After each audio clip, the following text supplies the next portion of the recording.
کمزور باتیں کرنی چھوڑ دیں، مایوسی کے جملے اپنی زندگی سے نکال دیں. ہم مسلمان ہیں. آپ بیمار ہو گئے ہیں تو یہ بھی خدا کا فضل ہے، گناہ معاف ہوں گے. اگر اللہ تعالیٰ نے فقیر بنا دیا، غریبی آ گئی ہے تو یہ بھی فضل ہے، امیروں سے پہلے جنت میں جائیں گے. اگر اللہ تبارک و تعالیٰ نے کسی جگہ آپ کو مکان نہیں دیا اور دوسرے کو دے دیا ہے تو آپ وہ لوگ ہیں جو عظیم سنت ادا کر رہے ہیں سیدنا بلال حبشی کی. اگر کسی جگہ کوئی کمزوری آ گئی ہے، کوئی پیچھے رہ گئے ہیں تو یہ خدا کا فضل ہے. اللہ تعالیٰ نے چاہا ہمارے لیے جو فیصلہ تو ہم اس پہ راضی ہیں. لیکن اپنی زندگی میں اور شکوے اتنے بڑھا لیے، ہم نے اتنے بڑھا لیے کہ لوگوں سے شکوے کرتے کرتے رب رسول سے بھی شروع کر دیے.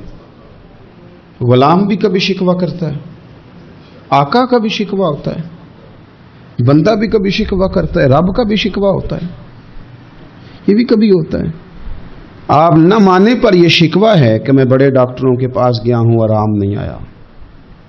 نہ مانے پر یہ شکوہ ہے میں نے کبھی کسی کو ستایا تو نہیں پر میرے حالات نہیں ٹھیک ہوتے. آپ نہ مانے پر یہ شکوہ ہے کہ فلانے کے پاس دولت زیادہ ہے، اس نے پتہ نہیں وہ آگے نکل گیا اور میں پیچھے رہ گیا. نہ مانے پر یہ شکوہ ہے. کس سے کر رہے ہو؟ رب رسول سے. او آس بولے تے او دی مہربانی اساں تے لاڈ ہی لڑاونے نے. کس سے شکوہ کر رہے ہو؟ خدا کے بندو، غلام غلامی کرتے ہیں، شکوے کرتے ہیں کوئی. حضرت ام سلمہ رضی اللہ تعالیٰ عنہ، شوہر کا نام ہے ابو سلمہ، بیٹے کا نام ہے سلمہ. کہتی ہیں میں، میرا شوہر، میرا بیٹا، تینوں، چھوٹا بیٹا میرا، ہم نکلے مکہ مکرمہ سے مدینہ طیبہ جانے کے لیے. ایک کی بیٹا ہے، خاندان جمع ہے، شوہر کی گود میں بیٹا، اونٹ کے پیچھے میں. فرماتی ہیں مدینے کی سرحد آ گئی تو میرے میکے والے آ گئے، کہنے لگے ابو سلمہ نہیں لے جانے دیں گے مدینے اپنی بیٹی کو. میں نے کہا میں مسلمان ہوں، میں تو اپنے شوہر کے ساتھ مدینے جاؤں گی. انہوں نے کہا نہیں جا سکتے، تو نے جانا ہے تو جا، ہماری بیٹی نہیں جائے گی. زبردستی مجھ سے انہوں نے مجھے میرے شوہر سے الگ کیا. کہتی ہیں پھر میرے شوہر کے قبیلے والے آ گئے، وہ کہنے لگے اگر تم اپنی بیٹی کو نہیں نہ جانے دیتے تو یہ جو ہمارا پوتا ہے یہ ہماری نسل ہے، تمہارا نہیں، اسے ہم نہیں جانے دیں گے. وہ بچہ اپنی طرف کھینچتے تھے، میں اپنی طرف کھینچتی تھی مدینے کی سرحد پہ. یہ جھگڑا زمین کے لیے نہیں ہو رہا، مکان کے لیے نہیں ہو رہا، حضور کے مدینے جانے کے لیے ہو رہا، حضور کے مدینے جانے کے لیے ہو رہا، مدینے جانے کے لیے ہو رہا. لنگ کئی مہینے تے برس گئے تے تیری دید نو دیدے ہی ترس گئے. انہوں نے بچہ کھینچا، میں نے اپنی طرف کھینچا، میرے بچے کا بازو اتر گیا. فرماتی ہیں میرے شوہر مدینے چلے گئے، بیٹا میرا میرے سسرال والے لے گئے، مجھے میکے والے لے گئے. آج بھی کچھ سیانے بندے کہتے ہیں اس کو نکال دو اور بچے چھین لو. ان کا بھی خیال تھا کہ بیٹا لے جائیں گے نا تو ابو سلمہ بھی مدینے سے واپس آ جائے گا، یہ بھی واپس آ جائے گی. او یار، اتنا بڑا بھی ظالم کوئی نہیں ہوگا جو ماں باپ سے بچے جدا کرے. فرماتی ہیں کہ وہ لے گئے چھین کے، میں میکے چلی گئی. لوگ روٹی کھاتے تھے، میرے حلق سے نہیں گزرتی تھی. زمانہ سویا کرتا تھا، میں سو نہیں پاتی تھی. بیٹا کہاں، شوہر کہاں، میں کہاں. ام سلمہ کتنی دیر تکلیف کاٹی؟ جناب ام سلمہ کہنے لگی لوگوں 1-2 دن نہیں، پورا سال بیت گیا، پورا سال. پر جے سونا ہی میرے دکھ وچ راضی، جے سونا ہی مارو مارو مینو مار مکاؤ، میں کوئی عذر نہ پیش لے آواں، او جے سونا ہی میرے دکھ وچ راضی، پھر سکھ نو چلے ڈاواں. فرمایا سال بیت گیا، لوگ صبح اٹھ کے کام کاج پہ لگ جاتے، کپڑے بدلتے، ڈیوٹیاں کرتے، اور میں سویرے اٹھ کے اس جگہ آ جاتی جہاں میرا شوہر اور میرا بیٹا بچھڑا تھا. میں سارا دن روتی، آہوزاری کرتی، حضور کے مدینے کی طرف منہ کر کے میں تڑپتی. سال بیت گیا، سال، ایک ہفتہ نہیں نکلتا بچوں کے بغیر. بڑے بڑے سیانے لوگ پردیس جاتے ہیں تو بچوں کی فوٹو دیکھ دیکھ کے روتے ہیں، لیکن کہتی ہیں ماں تھی، بیٹا بچھڑا اور پھر بیٹا بیمار ہو اور ماں سے جدا ہو، کتنی تکلیف کا منظر ہے. آپ فرماتی ہیں کہ 1 سال بیت گیا اور میں نے کسی کی منت نہیں کی. میں نے کوئی شکوہ نہیں کیا، اس لیے کہ جس حال میں رب و رسول رکھیں، یہ حوصلہ، یہ صبر، یہ توانائی۔ 1 سال کے بعد میرے چچا کا بیٹا میرے پاس سے گزرا، تڑپتے دیکھ کر کہنے لگا میری بہن تو سارا دن روتی رہتی ہے۔ تو میں نے کہا بھائی تمہیں کیا بتاؤں، اس کا شوہر چلا جائے، بیٹا جدا ہو جائے، وہ کیا کرے گی؟ فرماتے اس نے جا کے میرے باپ سے، اپنے والد سے، میرے خاندان والوں سے کہا اس کی سزا کب ختم ہوگی؟ اس غریبنی کا قصور یہ ہے کہ یہ مدینے والے کا کلمہ پڑھتی ہے، اس کی غلطی یہ ہے کہ یہ مسلمان ہو گئی ہے، دین حق قبول کر لیا، کیوں نہیں تم خیال کرتے؟ کہتے ان کے دل نرم ہوئے، وہ رضامند ہوئے مجھے مدینے جانے پہ۔ پھر اس نے کوشش کی میرے سسرال پیغام بھیجے، کب بس کرو، اور بچہ تو چڑیا کا جدا ہو جائے تو وہ تڑپا کرتی ہے، اور تم نے ایک جیتی جاگتی ماں کا بیٹا جدا کیا ہے۔ وہ بھی نرم ہوئے، رب نے اسباب بنائے، میرا بیٹا مجھے ملا۔ کہنے لگے تو رہ جا، میں نے کہا نہیں، تم مسلمان نہیں ہو، تمہیں پتہ نہیں نا، میں یہاں نہیں رہ سکتی، مجھے مدینے ہی جانا ہے۔ اکیلی اتنا سفر، جنگلوں کا رستہ، پہاڑی رستہ طے کر لو گی؟ میں نے کہا میں کر لوں گی۔ جنوں ویکھ کے ٹھر دیاں اکھیاں نے تے جنوں ویکھ کے ٹھر دا سینہ ہے، ربا تیری ساری خدائی چ ایک ہی تے شہر مدینہ ہے۔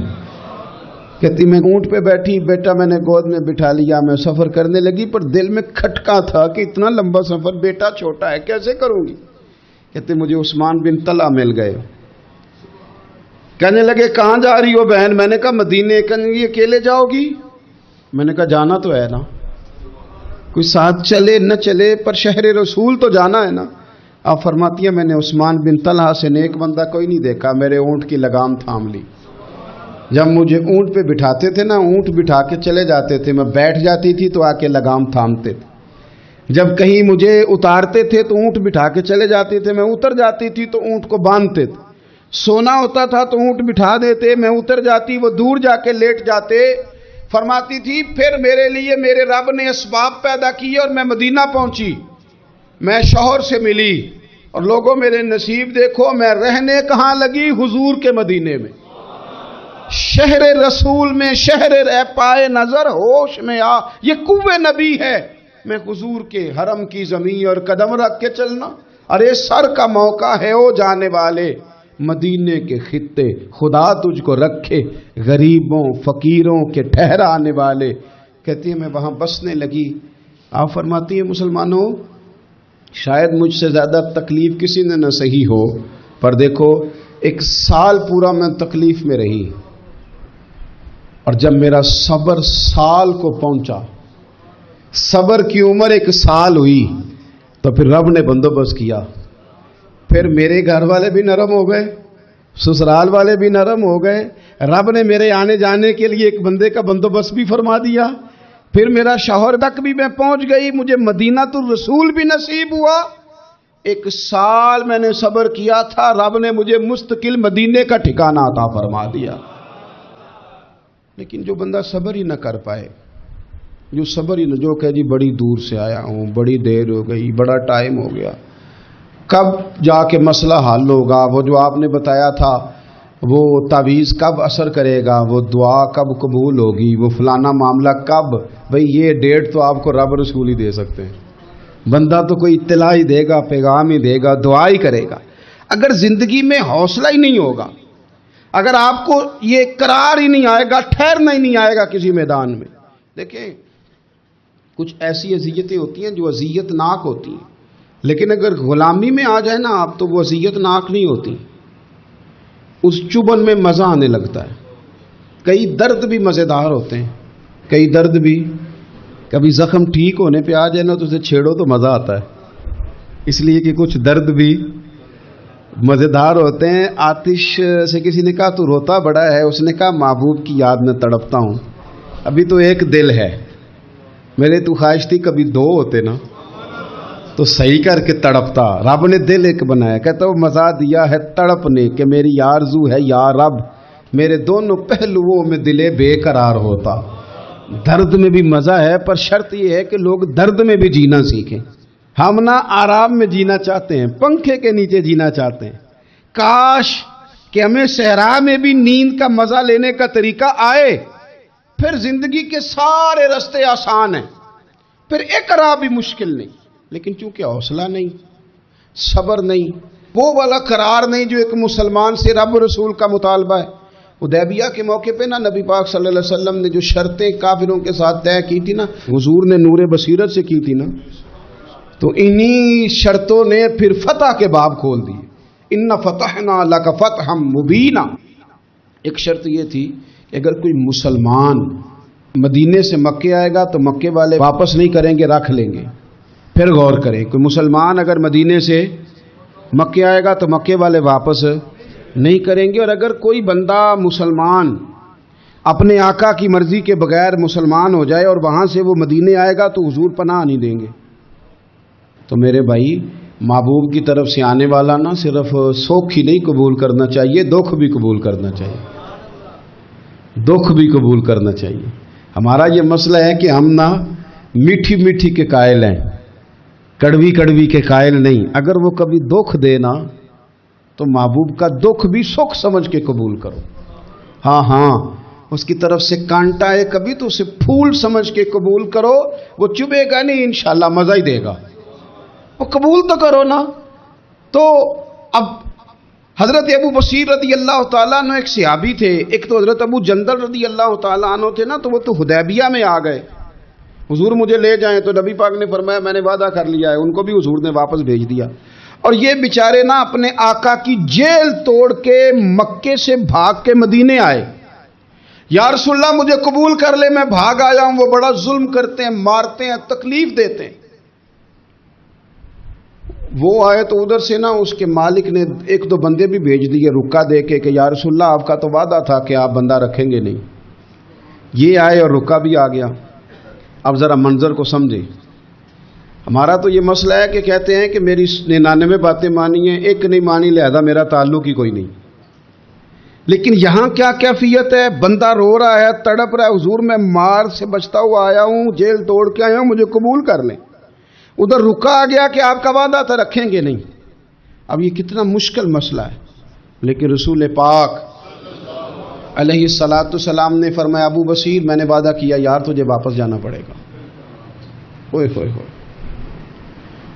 لوگ تو کہتے ہیں نا کہ وہ پیر صاحب نے کہا تھا تو میرا کام نہیں ہوا، لہذا میری بیعت ہی گئی، چھٹی ہو گئی، ماحول ہی بڑا عجیب ہے۔ حضور نے فرمایا واپس جا، لیکن جے کر یار دے نام دا ملے مینا، پھر انہوں چولی پا لئیے مینے نو پنجے سٹیے نا، جے کر یار دے نام دا، سامنے والے نے تانا سمجھ کے دیا تھا پر یار کے نام کا تھا نا، اس نے کہا لا صحیح سونے کے نام کا ہے نا، تانا ہوا تو کیا ہوا، جے کر یار دے نام دا ملے مینا، انہوں چولی پا لئیے پنجے سٹیے نا، تے جے کر یار دے نام دی ملے سولی، پھر جھوٹا جھوٹ لئیے تے پیچھے ہٹیے نا، جھوٹا جھوٹ لئیے۔ اب لکھنے والے کا بھی اپنا انداز ہے نا، کہتے ہیں یہ بھی میرے لیے جھولا ہی ہے، یہ بھی آرام کی جگہ ہی ہے، جھوٹا جھوٹ لئیے تے پیچھے ہٹیے نا۔ حضرت ابو بصیر رضی اللہ تعالیٰ عنہ سے حضور نے فرمایا واپس جانا ہے، کہ سونے ٹھیک ہے، کوئی شکوہ نہیں، کوئی گلہ نہیں، یہ بھی میرے محبوب کا حکم ہی ہے۔ اور کیا بات ہے، میرے نبی وعدوں کے پکے ہیں، کیا بات ہے، حضور نے جو کہا کر کے دکھایا۔ کہتے ہیں میں واپس جا رہا تھا، ایک دو بندے ساتھ تھے، جب مدینے کی حد گزر گئی نا، حضور نے تو کہا تھا نا مدینے میں پناہ نہیں دینی، تو میں نے اس سے کہا یار تلوار بڑی سونی ہے، ذرا دکھانا۔ اس نے دکھائی تو ایک کی میں نے گردن کاٹ دی، دوسرا ویسے ہی بھاگ گیا، اور بھاگ کے حضور کے پاس آیا جی اس نے تو مار دیا۔ تو سرکار فرمانے لگے میں نے تو وعدہ پورا کیا تھا نا، تم سے نہیں سنبھالا گیا تو معاملہ تمہارا ہے۔ اب حضرت ابو بصیر رضی اللہ تعالیٰ عنہ واپس آئے، عرض کی حضور اب میرے لیے کیا حکم ہے؟ حضور نے فرمایا میاں حکم وہی ہے، مدینے میں ہم نہیں رکھ سکتے، تم مدینے میں صحابہ تھے نا، حضور کی باتوں سے خوشبو لیتے تھے، مدینے میں نہیں رکھ سکتے۔ حضرت ابو بصیر کہتے ہیں میں مدینے کی سرحد سے نکل گیا، اس جگہ چلا گیا جو نہ مکے کی ریاست میں تھا نہ مدینے کی، ایک مقام ایس تھا جہاں میٹھے پانی کے کنویں تھے، وہاں رہنے لگا۔ حضرت ابو جندل کو پتہ چلا کہ ایک نیا ٹھکانہ بن گیا، وہ بھی جیل توڑ کے آ گئے، 70 بندے آ گئے، وہاں سے قافلے گزرتے تھے کافروں کے، یہ بھی مسلمانوں کو تنگ کرتے تھے، اگر مکے سے کوئی قافلہ گزرتا تھا تو ہم نے بھی ان کو پکڑا، کافر کا مال مال غنیمت۔ اسباب بن گیا، اور وہ جب قافلہ لے کے آتے تھے تو ڈرے ہوتے تھے، اور ان کو تو ستایا تھا نا، کہتے ہمیں ستایا بڑا تھا، ہم تو انقلابی بن گئے تھے، ہم تو رکھ لیتے نا، بڑی منت کرتے، بڑی جان مشکل سے چھڑاتے، 70 بندے ہو گئے، پھر 300 ہو گئے۔ ابو بصیر کہتے ہیں دنیا مدینے جاتی تھی لیکن ہم تڑپتے تھے، ہم تڑپتے تھے، روت لنگ گئی پھر باہر آندی تے اج چٹھیاں مدینے آئیاں نہیں، ہم تڑپتے تھے کہ یار کوئی موقع ملے، روز رات کو روتے تڑپتے۔ 300 انقلابیوں کا جتھا صبر سے بیٹھا ہے مدینے کی سرحد پہ، اندر آنے کی اجازت نہیں، پر غلامی میں روز اضافہ ہو رہا۔ صبر دیکھو، غلامی میں روز اضافہ ہوتا ہے۔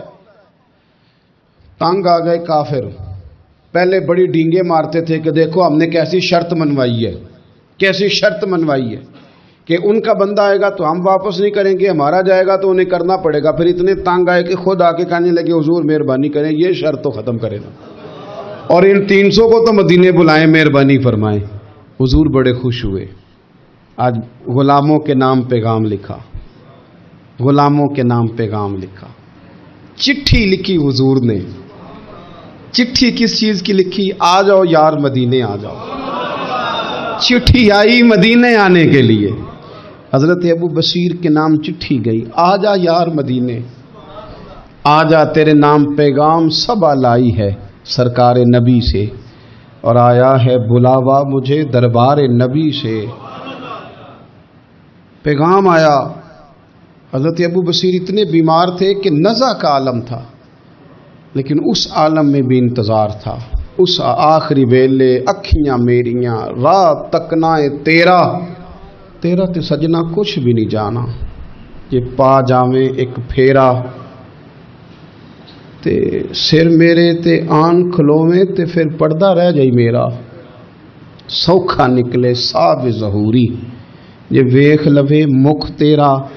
حضرت ابو بصیر کو نہ وہ رکا گیا، حضور کی چٹھی گئی تو یوں چٹھی پڑی، حضور نے فرمایا آ جانا، رستہ کھل گیا ہے، تو آ جا، کھل گیا رستہ۔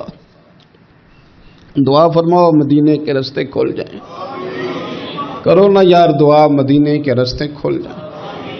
کچھ ایسے ہیں جنہوں نے سارے دکھ سنانا ہی مدینے جا کے ہوتا، کچھ لوگ ایسے ہیں جن کے دل اور کلیجے پھٹنے کو آ گئے، دعا کرو رستے کھل جائیں۔ حضور نے فرمایا آ جا تیرا راہ کھل گیا۔ حضرت ابو جندل کہتے میں سرانے کھڑا تھا، حضرت ابو بصیر کے خط پڑھا، مسکرائے، اشارے سے کہنے کہ دیکھ میرے نبی کا خط ہے، حضور کی چٹھی میرے نام آئی ہے، پڑھنا۔ تو میں نے بھی پڑھی، پہلے روئے، پھر کلمہ پڑھا، پھر میرا ہاتھ تھاما، روح ہی پرواز کر گئی، ہمیشہ کے لیے، ہمیشہ کے لیے۔ وہ ظاہری جسم کے ساتھ تو مدینے نہ پہنچے، پر قبر میں گئے تو مدینے والے کی زیارت نصیب ہو، قبر میں حضور کی زیارت نصیب ہو گئی، قبر میں۔ حضرت ابو جندل کہتا ہے میں نے جنازہ پڑھا، اور اسی مقام پہ جہاں انہوں نے انتظار کیا تھا نا، وہ مقام میں انتظار ان کا مزار بنا، مزار کے ساتھ مسجد بنی، مسجد کا نام مسجد ابو بصیر رکھا گیا۔ انہوں نے اس انتظار میں جان دے دی، پر صبر کیا، عاشق